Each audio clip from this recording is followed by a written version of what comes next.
지난 금요일하고 토요일 이틀에 걸쳐서 저희 대학 청년부 교역자들이 수련회를 가졌는데요. 점심 식사를 하러 식당에 한번 들렀던 적이 있어요. 근데 이 식당 입구에 굉장히 흥미로운 제 눈길을 끄는 간판이 하나 있었던 것을 보게 되었습니다. 보통 식당 입구에 뭔가를 써놓는 그런 판넬이 있는 간판이라고 하면 뭐 식당의 영업 시간이라든지 뭐 이 가게가 이렇게 주력으로 이렇게 내세우는 그런 메뉴라든지 뭐 그런 굉장히 중요한 정보들을 이렇게 써놓는 경우가 일반적이잖아요. 근데 그 바로 위치에 이 식당에 갔는데 그 간판에 이렇게 써져 있었던 거예요. 뭐라고 써 있습니까? 주일은 교회 갑니다. 보통 그러니까 이게 주일에 쉰다는 말이잖아요. 보통 어떻게 적어놓냐면 주일은 쉽니다. 이렇게 일반적으로 적혀 있는 게 마련인데 주일은 교회에 갑니다. 굉장히 인상적이더라고요. 요즘처럼 이렇게 내가 교회 다닌다, 내가 믿음을 가지고 있다, 그런 것을 드러내기가 참 쉽지 않죠.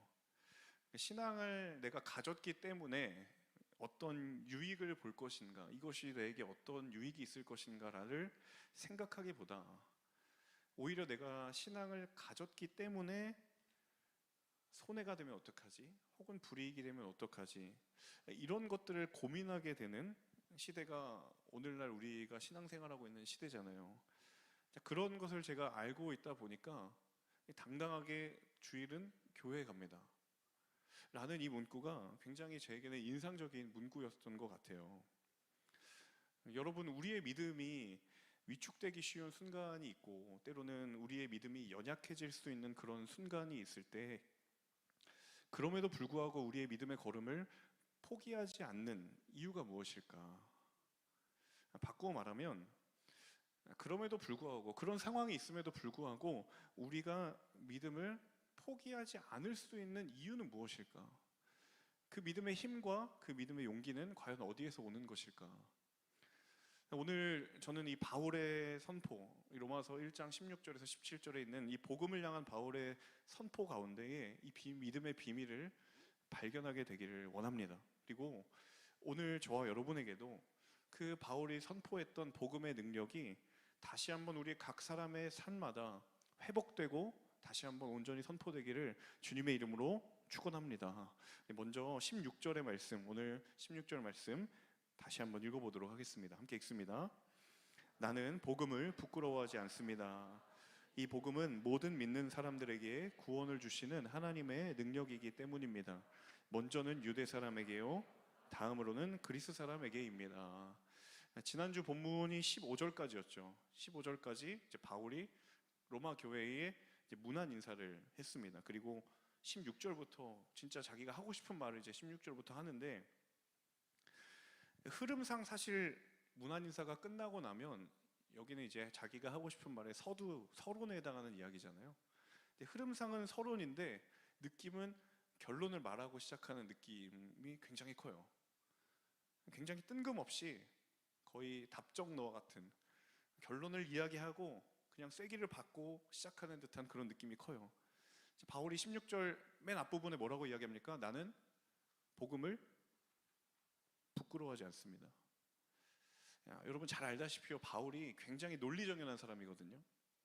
이 성경에 나온 바울의 바울 서신들의 말들이 그냥 의식의 흐름대로 바울이 이야기한 건 거의 없습니다. 굉장히 논리적이고 치밀하게 바울이 복음을 변호하고 또 예수 그리스도를 선포하기 위하여 바울이 굉장히 치밀하게 이야기를 했던 기록들이 많아요. 그래서 이제 신약 성경을 헬라어로 볼 때 복음서보다 바울 서신이 훨씬 더 해석이 어렵습니다. 왜냐하면 바울이 굉장히 정교한 수사를 사용하고 있기 때문에 학문적으로도 복음서보다 바울 서신이 해석이 더 까다롭다라고 일반적으로 그렇게 알려져 있거든요. 그만큼 바울의 말과 바울의 글이 굉장히 논리적이고 정교해요. 자, 그러니까 바울이 16절에 내가 복음을 부끄러워하지 않습니다 라고 말한 건 아무런 어떤 맥락이나 이유 없이 말한 게 아닌 거예요. 그러니까 분명히 어떤 상황이나 혹은 바울이 이 말을 통해서 정말 하고 싶었던 말이 있었기 때문에 바울은 지금 이 이야기를 하는 거거든요. 자, 그 이유가 뭘까? 그 배경이 뭘까? 여러분, 당시의 로마 사회를 조금만 생각해 보면 바울이 왜 이런 이야기를 했는지를 알 수가 있는 거예요. 자, 여러분, 로마 사회, 당시 고대 로마 사회는 그 로마 사회의 중심에는 한 사람이 있었습니다. 그 사람은 바로 황제입니다. 황제. 황제가 모든 사회의 중심이에요. 이게 무슨 말이냐면 사회의 어떤 전반적인 문화나 분위기가 이 황제라는 한 사람을 중심으로 모든 것이 다 형성이 돼 있어요. 심지어는 이 로마 황제가 뭐가 되기도 하냐면 종교의 대상이 되기도 해요. 자, 그러니까 지금 바울이 이 로마서를 보내고 있는, 그 로마서를 읽고 있는 로마 교인들, 그리고 로마 교회, 그 사람들도 당연히 황제 중심의 문화 가운데 살아가고 있는 사람들이거든요. 그러니까 이 사람들도 예외 없이 황제가 문화가 되고 황제가 심지어 종교가 되는 그런 사회 속에 살아가고 있는 사람들이라는 거예요. 자, 그런 상황 속에서 바울이 예수 그리스도의 복음을 붙들고 예수 그리스도의 복음을 나의 삶의 중심으로 고백하는 것이 어떤 의미를 가지고 있냐면, 이건 그 자체로 굉장히 불편하고 굉장히 부담이 되고 때로는 손해를 감수하고 때로는 어려운 상황을 감내해야 하는 그런 위험과 맞서야 되는 거죠. 사랑하는 여러분, 복음을 선택하는 것이, 우리가 예수 그리스도의 편에 선다는 것은요, 시대를 막론하고 분명히 하나님 앞에 믿음으로 세상과 맞서서 감내해야 될 것이 있다라는 것을 의미합니다. 그런 상황 속에서 바울이 나는 복음을 부끄러워하지 않는다라고 이야기를 하는 거예요. 자, 부끄러워하지 않는다. 뒤집어 이야기하면 무슨 의미냐면 난 자랑스럽다라는 거죠. 그죠? 자, 로마서뿐만 아니라 다른 바울 서신들을 살펴보면 사도 바울이 자랑한다라는 표현을 굉장히 많이 쓰거든요. 자, 그런데 바울 서신에서 무언가를 내가 바울이 자랑한다라고 할 때 그 자랑이라는 표현 안에 담겨주는 굉장히 중요한 의미가 있습니다. 그 의미는 뭐냐면 그것이 진리라는 것을 확신하고 그것을 나의 삶의 원리로 삼는다라는 게 이 자랑한다라는 뜻 안에 담겨져 있는 뜻이에요. 바울이 자랑한다라고 말할 때는 그게 진리라는 것에 대한 확신이 있고요. 그리고 그것을 내가 직접 살아내고 있다라는 것을, 그런 상황 속에서 자신은 자랑한다라는 표현을 쓰는 거예요. 자, 갈라디아서에서 뭐라고 이야기합니까? 그리스도의 십자가 외에는 내게 뭐 할 것이 없다? 오늘 뭔가 좀 이상한데요? 네. 십자가 외에는 뭐 할 것이 없다? 자랑할 것이 없다. 내가 그리스도 예수를 자랑한다. 이 말은 뭐냐면 우리 주님 짱이에요, 이게 아니에요. 예수가 진리라는 것에 대한 확신, 불변의 확신이 있고 예수 그리스도로 인하여서 내가 살아갔을 때에 주어져 있던 진리의 그 임재가 나한테 충만하게 있기 때문에 내가 자랑할 수밖에 없다라는 그 얘기를 하는 거예요. 그러니까 복음을 부끄러워하지 않는다, 이 말을 바꾸어 표현하면 나는 복음이 너무너무 자랑스럽다라는 표현이고요. 더 근본적으로 말하면 복음은 진짜야. 복음은 진짜야. 이 말을 하고 싶었던 거예요. 나는 복음이 진리라는 것을 확신한다. 나는 복음이 진리라는 것을 알고 그대로 살아간다. 바울은 이 말을 하고 있는 거예요. 여러분, 어디론가 우리가 여행을 가게 되면 우리나라 사람들이 꼭 하는 것이 있죠. 여행 가면 여러분 대부분 뭐 하세요? 핸드폰 딱 켜고 네, 맛집 찾죠. 저도 이제 맛집을 찾고 방문하는 거 굉장히 좋아하는데 여러분, 대체로 맛집 찾을 때 그 방법이 어떻습니까? 첫 번째는 이제 앱을 키거나 인터넷에 막 검색을 하죠. 그래서 이제 어떤 그 뭐 지역에 맛집을 붙여서 뭐 제주 맛집 이러면 이제 쭉 뜨잖아요. 그럼 거기서 이제 검색을 합니다. 또 다른 방법은 하나가 뭐 있죠? 다른 사람들의 추천을 받죠. 거기 가본 사람이나 거기 가면 그 집에 가봐야 된다라고 하는 추천을 받거나 혹은 내가 과거에 가봤던 곳이거나 그런 경우에 우리가 그 도움을 받게 되잖아요. 자, 여러분, 이 두 가지 방법 중에 검색을 하는 방법과 누군가가 나에게 추천해 준 것 중에 비교적 실패가 적은 방법은 뭘까요? 그렇죠. 추천이죠. 그 사람이 혹은 내가 직접 먹어본 경험보다 더 확실한 건 없어요. 그러니까 바울이 복음에 대해서 확신을 가지고 말할 때는 마치 맛집에 가서 진짜 직접 먹어본 그 경험을 가지고 맛집을 추천하는 것과 같다라는 거예요. 내가 복음을 부끄러워하지 않는다? 내가 복음을 자랑한다. 그 태도가 확신 그 자체였다라는 거예요. 이미 나는 진리라는 것을 나는 이미 경험했고 그 진리대로 내 삶의 방식을 복음대로 살아가고 있다라는 것을 본인이 늘 깊이 깨닫고 있기 때문에 부끄러워하지 않고 자랑하지 않는 거예요. 그래서 여러분, 말씀은 저와 여러분에게 동일하게 묻습니다. 여러분은 복음을 알고 있는가? 아니면 복음을 경험하고 있는가? 우리가 알고 있는 복음은 알고 있는 복음인가? 아니면 경험하고 있는 복음인가? 굉장히 중요한 도전이거든요. 바울이 경험했던 복음, 바울이 선포했던 복음은 바울이 알기도 했지만 더 근본적으로 능력이 있었던 까닭이 무엇이냐면 바울이 경험했던 복음이기 때문이에요. 그래서 자랑스럽게 부끄러워하지 않고 로마 사회를, 로마 교회를 향하여 선포할 수 있었던 것입니다. 여러분, 오늘 하나님의 말씀이 저와 여러분 가운데 도전하는 것은 우리는 복음을 알고 있는가? 아니면 복음을 경험하고 있는가? 우리 안에 주의 복음이 풍성하게 경험되는 은혜가 있기를 주님의 이름으로 축복합니다. 우리의 삶에 주님의 흔적이 아는 것을 뛰어넘어 충만하게 경험되는 은혜가 있기를 주님의 이름으로 축원합니다. 그것에 비밀이 있고 그것에 능력이 있다는 사실이에요. 자, 우리 16절을 다시 한번 읽어볼까요? 바울이 복음을 부끄러워하지 않았던 또 다른 한 가지 이유를 한번 보도록 하겠습니다. 16절 같이 한번 읽겠습니다. 나는 복음을 부끄러워하지 않습니다. 이 복음은 모든 믿는 사람들에게 구원을 주시는 하나님의 능력이기 때문입니다.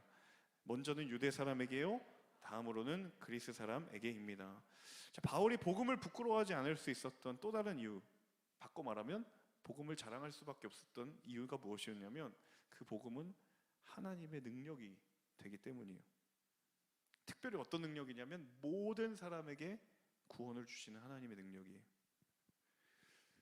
사실 바울이요, 복음과 복음이 아닌 것을 구분하는 한 가지 기준이 있었는데 그것은 무엇이냐면 능력입니다. 능력. 그것이 구원에 이르게 하는 능력이 있는가? 그게 바울이 복음이냐 아니냐를 판단하는 굉장히 중요한 기준이 되었다는 거예요. 저는 이 부분을 묵상하고 말씀을 준비하면서 개인적으로 굉장히 도전이 되었던 것 같아요. 어떤 도전이냐면 내 삶의 복음을 정말 과연 능력으로 경험하고 있는가? 라는 도전이었어요. 누군가가 저에게 복음을 알고 있는가? 라고 물으면 저는 주저하지 않고 네 라고 말할 수 있을 것 같아요. 그런데 당신의 삶의 복음이 능력으로 경험되고 있는가? 라고 물으면 주저하게 되는 저 자신을 발견하게 되는 거예요. 그 물음에 쉽게 대답하지 못하는 저를 발견하게 되는 거예요. 여러분, 스스로에게도 이 질문 한번 해보시겠어요? 여러분, 복음을 알고 있습니까? 복음을 들어보았습니까? 그러면 그 복음을 능력으로 경험해 보셨냐는 거예요. 우리 스스로에게 정직하게 되물어 보아야 할 것은 정말 우리가 복음을 모르기 때문에 문제인가? 아니면 복음을 경험하지 못했기 때문에, 능력으로 경험하지 못했기 때문에 문제인가? 무엇이 문제인가라는 거예요. 여러분, 바울의 인생을 가만히 살펴보면 이게 얼마나 바울의 인생을 뒤집어 놓았는지 알 수 있어요. 바울이 사울로 칭함받던 시절, 그때에도 바울은요, 복음을 알고 있었습니다. 다 알고 있었어요. 그런데 그게 능력으로 경험되지 않았어요. 다 알고 있었어요. 지식으로 가득 찼어요. 하지만 받아들이지 않았고 믿지 않았고 그것은 능력으로 경험되지 않았어요. 그런데 다메섹에서 그것을 능력으로 경험하기 시작하는 순간 그 복음은 전혀 다른 복음이 되었다는 거예요. 여러분, 우리는 과연 복음을 능력으로 경험하고 있는가? 정말 구원을 주시는 하나님의 능력으로 우리가 오늘 이 삶 가운데도 경험하고 있는가? 정말 절망이었던 내 삶에 복음의 메시지가 들려와서 그 절망을 이길 수 있는 힘을 공급받고 소망이 없어 보이는 내 삶의 한복판에 복음으로 인하여서 다시 한번 소망을 품을 수 있는 그 복된 복음의 능력을 나는 경험하고 있는가? 미안하지만 오늘 말씀은요, 여러분에게 새로울 것이 하나도 없어요. 하지만 새로워져야 합니다. 이 자리에 앉아서 예배하는 사람들 중에 정말 새 가족을 제외하고는 복음의 메시지를 모르는 사람이 어디 있습니까? 하나님께서 독생자를 주시고 그 아들을 통하여 구원의 길을 여셨다라는 그 사실을 모르고선 여기서 예배하는 사람들이 과연 몇이나 되겠냐고요. 근데 문제는 뭐예요? 그게 내게 능력이 안 되는 거예요. 알고는 있는데 능력이 안 되는 거예요. 여러분, 이 능력이 회복될 것을 갈망하시기를 축복합니다. 능력이 회복되어야 진리가 진리되게 될 줄로 믿습니다. 그것이 새롭게 되는 저 여러분의 삶이 되기를 주님의 이름으로 축원합니다. 우리 이어지는 17절의 말씀 같이 한번 볼까요? 17절의 말씀 함께 보도록 하겠습니다. 복음에는 하나님의 의가 계시되 믿음으로부터 믿음에 이르게 합니다. 기록되기를 의인은 믿음으로 살 것이다 라고 한 것과 같습니다. 자, 바울이 복음에 뭐가 계신되었냐고 말하고 있냐면 하나님의 의가 계시되었다라고 이야기합니다. 하나님의 의, 사실은 굉장히 중요한 표현이거든요. 하나님의 의. 성경 전체를 통틀어서 하나님의 의는 하나님의 구원의 전제가 되는 표현입니다. 하나님의 의. 아담의 범죄 이후에 하나님과 인간의 관계는 죄 때문에 단절이 됐어요. 그걸 가리켜서 로마서에서는 뭐라고 얘기하냐면 불의라고 합니다. 의가 없는 거예요. 더 이상 인간에게는 의가 존재하지 않는다는 거예요. 그게 불의한 인간이거든요. 자, 그런데 그 의는 죄에 대한 하나님의 심판을 피할 수 있는 유일한 조건이에요. 의가 없는 사람에게는 누구나 하나님의 진노의 심판 앞에 피해갈 수 있는 사람이 없어요. 그래서 구약에서는 그 의를 얻기 위해 매번 뭘 했냐면 율법을 따라 제사를 드렸어요. 근데 그 노력이 완전할 수 없었어요. 그런데 신약에서 하나님이 예수 그리스도를 통해 주신 복음, 복된 소식이 무엇이냐면 우리에게 존재하지도 않고 그리고 우리가 아무리 애써도 얻을 수 없고 이룰 수 없는 그 의를 우리가 얻을 수 있는 길이 열렸다라는 게 복음의 메시지라는 거예요. 바로 주님을 통하여, 예수 그리스도를 통하여.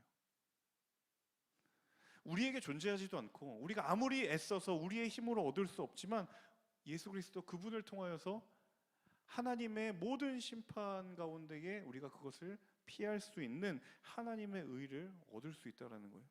그 일은 이미 주님을 통해 완성된 사건이고 이제는 그 의를 얻기 위해서 우리가 더 이상 무언가 하지 않아도 되는 그 완전한 복음, 여기에 우리가 반응해야 할 한 가지 반응이 있다면 그게 바로 믿음이라는 거예요. 그래서 17절에 믿음으로부터 믿음에 이르게 한다라는 말이 여기서 나오는 겁니다. 복음의 시작도 믿음이었고 그리고 복음의 완성도 믿음이기 때문에 그 복음의 반응이 믿음이기 때문에 믿음으로부터 믿음에 이르게 하는 거예요. 자, 바울이 이 시점에서 하박국의 말씀을 인용하거든요. 17절 하반절에 보면 오직 의는 믿음으로 말미암아 살리람과 같다. 하박국 4장 2절의 말씀인데 여러분, 이 하박국이 살던 시대가 어떤 시대였는지 아세요? 남유다가 정말 범죄의 극단을 향해서 가던 그런 시대였습니다. 남유다의 부패가 이제는 극에 달해서 더 이상 이제 하나님의 심판을 피해갈 길이 없고 바벨론의 침입이 바벨론으로부터 이제 멸망당할 그 일만 남았던 그 시대 가운데 하박국의 선지자로 부름을 받았다라는 거예요. 자, 하박국 입장에서는 어떻게 했어요? 자신은 하나님의 말씀을 선포해서 그들을 돌이켜야 되고 조금이라도 회복의 여지만 있다면 이 나라를 살려야 되는 그런 사명을 가지고 있는 사람인데 자기가 보아도 이제는 더 이상 희망할 것이 없고 소망할 것이 없는 상황이라는 거예요.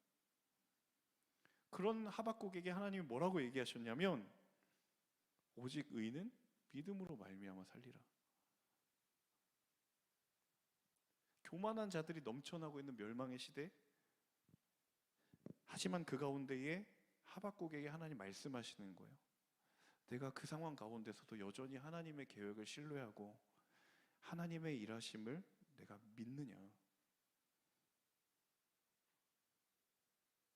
여러분의 삶, 저와 여러분의 삶 가운데 이런 정말 멸망의 끝자락과 같은 삶에서 오직 의인은 믿음으로 말미암아 살리라함과 같으니라라는 그 말씀이 여러분에게 주어졌을 때 여러분 그 말씀에 반응하실 준비가 되어 있으십니까?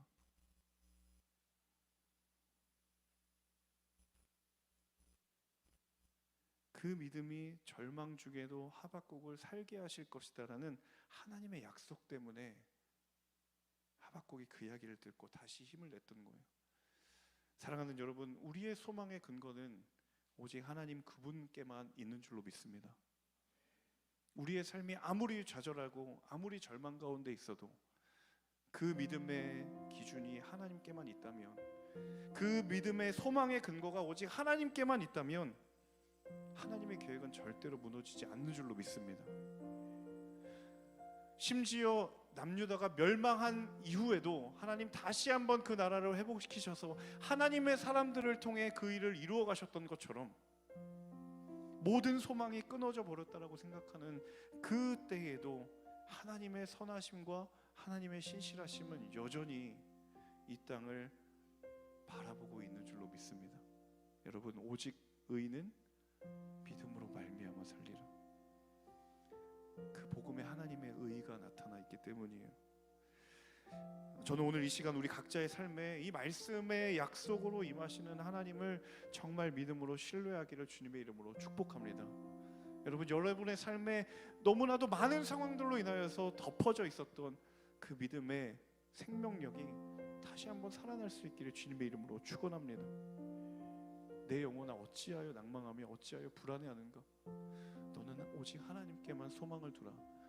내가 그 하나님을 인하여 다시 하나님을 찬송하리로다. 여러분, 우리가 기대하고 우리가 의지해야 하고 우리가 신뢰해야 될 것이 오직 하나님의 의로우심 밖에는 없는 줄로 믿습니다. 오늘 다시 한번 그 말씀 가운데 우리의 믿음을 드리며 그 믿음을 온전케 하시는 그 하나님께 우리가 말씀 붙들고 기도하며 하나님께 나아가도록 하겠습니다.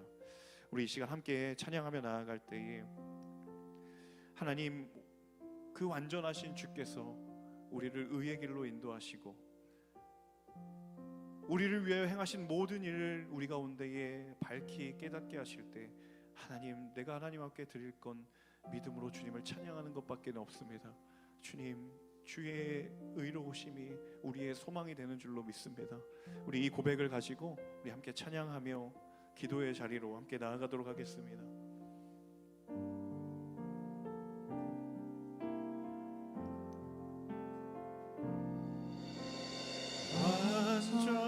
완전하신 나의 주, 의의 길로 날 인도하소서. 행하신 모든 일 주님의 영광 다 경배합니다. 완전하신 나의 주, 완전하신 나의 주, 의의 길로 날 인도하소서. 행하신 모든 일 주님의 영광 다 경배합니다. 예배합니다. 찬양합니다.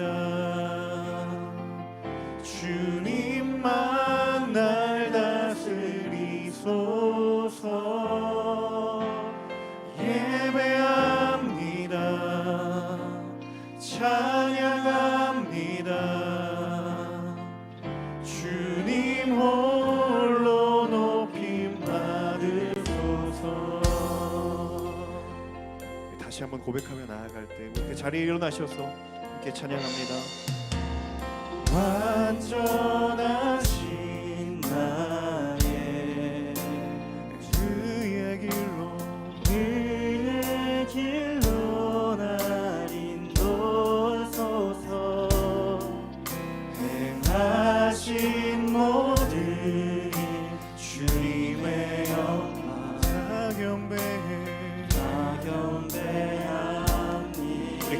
다시 한번 고백하며 완전하신 나의 주, 완전하신 나의 그 완전하신 주께서 우리를 의의 길로 인도하실 것입니다. 의의 길로 날 인도하소서. 행하신 모든 일 주님의 영광 주님 다 경배합니다.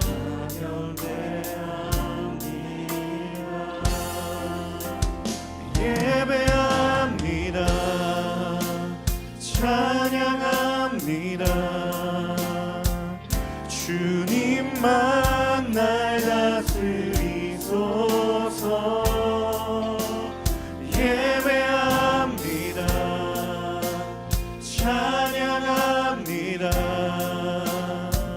주님 홀로 높임 받으. 예배합니다. 찬양합니다. 예배합니다. 찬양합니다. 주님만 날 다스리소서. 예배합니다. 찬양합니다. 주님 홀로 높임 받으. 예배합니다. 찬양합니다. 예배합니다. 찬양합니다. 주님만 날 다스리소서. 오직 예배합니다. 찬양합니다. 주님 홀로 주님 홀로 높임 받으소서. 예배합니다. 주님, 주님의 이름만 홀로 높임 받아 주옵소서. 주님만 날 다스리소서.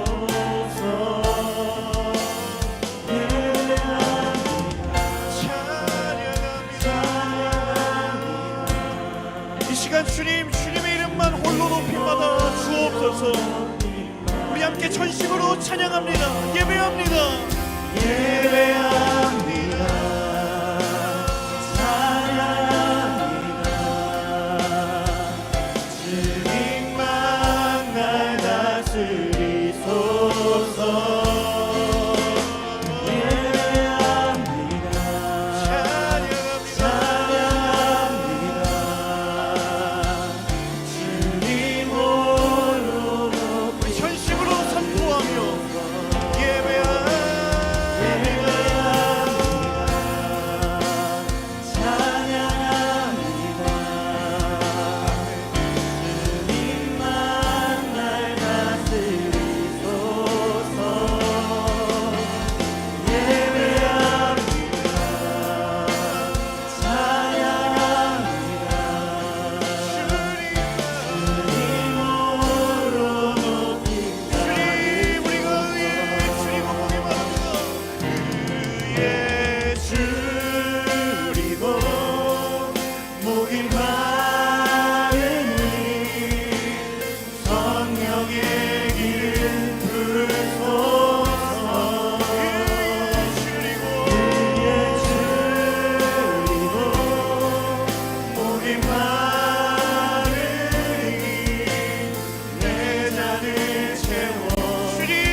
채워 주소서.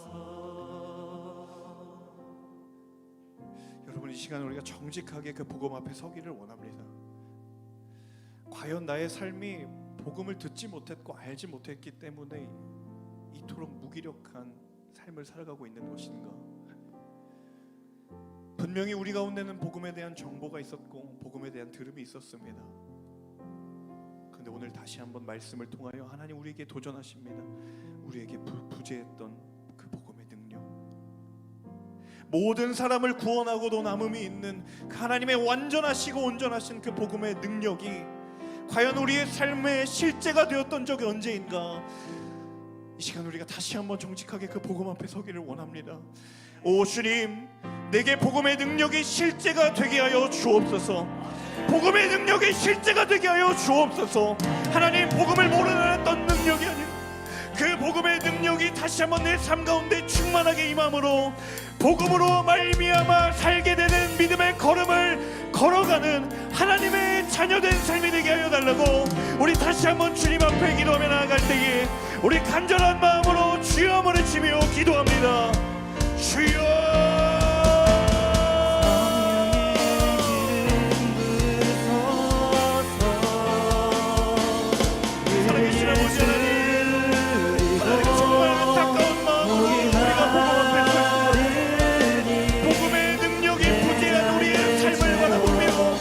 하나님, 그 어떤 것도 문제가 아니라 예수 그리스도 복음의 능력이, 아버지 하나님 그 능력이 우리의 삶 가운데 힘이 잊어버렸고 사라져버렸던 우리의 연약한 현실을 바라보게 하신 것, 하나님 다시 한번 그 복음 앞에 서기를 원합니다.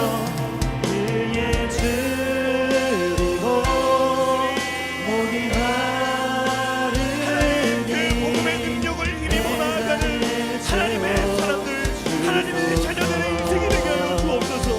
우리의 믿음의 걸음에 의롭다 하시고 온전케 하시고 그 걸음을 붙드시는 아버지 하나님, 그 복음의 능력이 실제가 성령의 기름 부으소서. 그의 줄이고 목이 마르니 제자를 채워 주소서. 하나님, 우리가 복음에 붙들린 것을 인생 되기를 원합니다. 복음에 붙들린 것은 거룩한 발걸음 되기를 원합니다. 하나님의 자녀들을 주의 복음의 능력으로 덮여주옵소서. 그 믿음의 발걸음 가운데 주의 복음의 능력이 다시 한번 회복되는 역사가 있게 하여 주옵소서. 주님의 말씀은 우리의 모든 연약함과 허물보다 완전함을 이 시간 믿음으로 덮어옵니다. 하나님, 역사하여 주옵소서. 주님, 믿음으로 임재하여 줄이고 목이 마르니 성령의 기름 부으소서.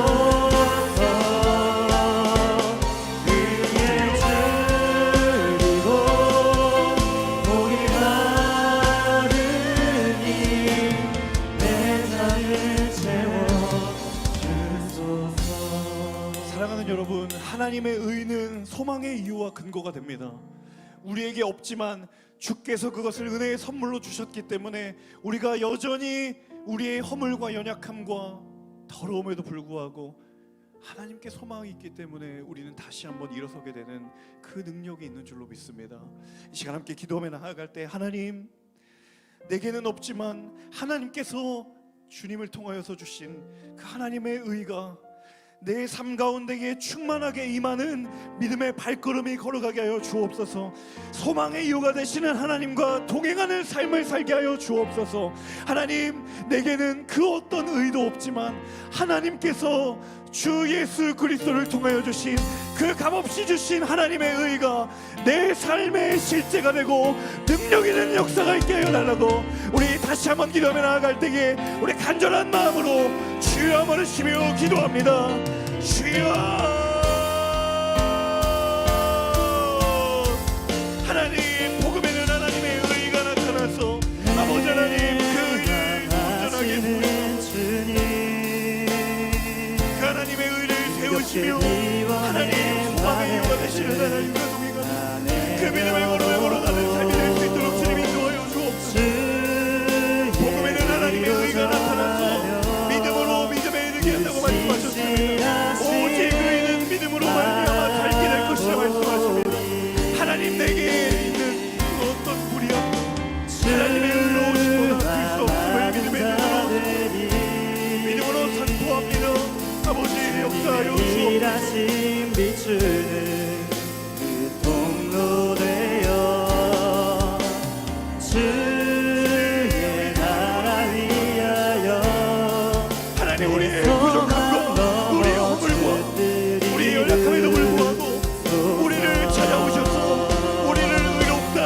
주님과 모자라님의 은혜, 내맘 아시는 죄와 허물로 주님, 더럽혀져 있는 우리의 실존 가운데 찾아오신 힘겹게 그 모자라님의 조건 없는 은혜, 바램들 그럼에도 불구하고 우리를 의롭다 여기시고 너를 자녀 삼으시겠다라고 말씀하시고 그 모자라님의 은혜 앞에 우리가 다시 한번 엎드립니다.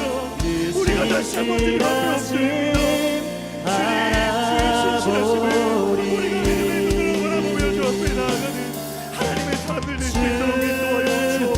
많은 자들이 주님의 일하심 비추는 그 통로 되어 주의 나라 위하여 내 소망 넘어 주 뜻 이루소서. 하나님, 복음은 정말 복된 소식이고 우리를 소생시키시고 회복시키시는 하나님의 은혜 그 자체임에도 불구하고 우리도 모르는 사이에 그냥 복음을 학습된 것으로, 정보로 우리 마음 가운데 그 마음 한켠에 아무런 능력도 되지 않은 채 그냥 거기에 두고 있었던 참 연약한 우리의 현실을 오늘 다시 한번 말씀에 비추어 발견하게 됩니다. 사도 바울은 늘 그 복음의 능력이었고 진리 가운데 확신할 수 있는 이유가 되었고 근거가 되었고 늘 그 복음이 스스로에게 주는 살아 역사하시는 하나님의 능력임을 선포했던 것처럼, 하나님, 우리도 부족하지만, 우리도 아직 가야 할 길이 멀지만 다시 한번 그 복음의 능력을, 모든 사람을 구원하시는 그 하나님의 복음의 능력이 다시 한번 우리의 삶 가운데에 회복되고 경험되는 하나님의 자녀들 모두가 될 수 있도록 주님 인도하여 주옵소서. 하나님, 우리에게 그 어떤 의롭다함도 발견할 수 없고 우리의 힘으로 그 의를 이룰 수도 없지만, 하나님, 그 아들 예수 그리스도를 통하여 우리에게 그 의심을 은혜의 선물로 주시고 우리가 값없이 그 은혜의 자리로, 하나님의 자녀된 자리로 나아갈 수 있음을 이 시간 다시 한번 믿음의 눈으로 바라보며 고백합니다. 그 복음이 능력되게 하여 주옵소서. 그 복음이 우리의 믿음의 정체성이 되게 하여 주옵소서. 그 복음이 소망의 이유가 되게 하여 주옵소서. 하나님, 그 복음을 흔드는 우리 안에 정말 너무나도 많은 영적인 공격들과 도전들이 있습니다. 세상의 목소리도 있습니다. 하지만 하나님, 그 어떤 것도 모든 사람을 구원에 이르게 하는 그 하나님의 능력, 그 복음의 능력보다 크고 뛰어난 것은 없음을 이 시간 믿음의 입술로 고백합니다. 주님, 그 복음과 함께 그 복음의 능력이 실제가 되는 우리 하늘 공동체 모든 지체들 믿음의 걸음 걸어가게 하여 주옵소서. 하나님, 이들을 통하여 여전히 세상에 복음이 소망이요 주 예수 그리스도의 복음이 생명됨을 증거하는 하나님의 그 일들이 우리 공동체를 통하여 일어나게 하여 주시옵소서. 그렇게 행하실 주님의 이름을 찬양하고 감사드리며 이 모든 말씀 예수님의 이름으로 기도합니다. 아멘. 우리 살아계신 하나님께 감사와 영광의 박수 올려드리겠습니다.